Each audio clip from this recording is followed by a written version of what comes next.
Tribuners update harga bumbu dapur di Pasar Maren Kota Tegal cabai rawit Rp80.000 per kilo.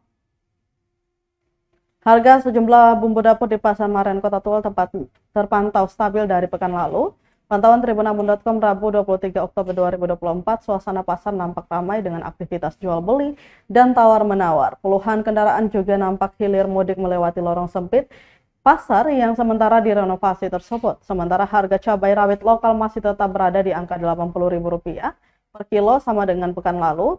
Cabai keriting turun tipis Rp70.000 per kilo, sebelumnya dijual Rp80.000 per kilo.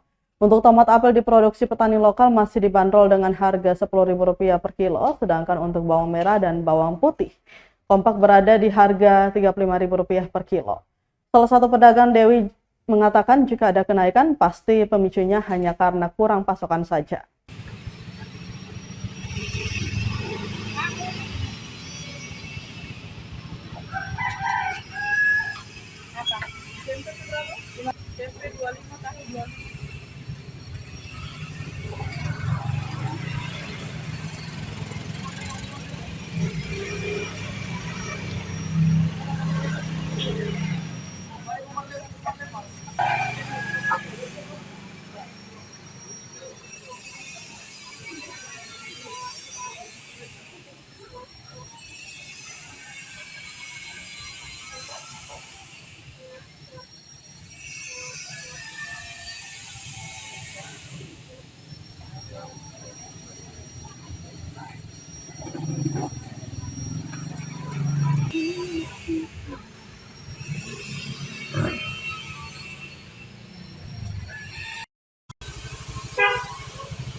Download Tribun X sekarang, menghadirkan lokal menjadi Indonesia.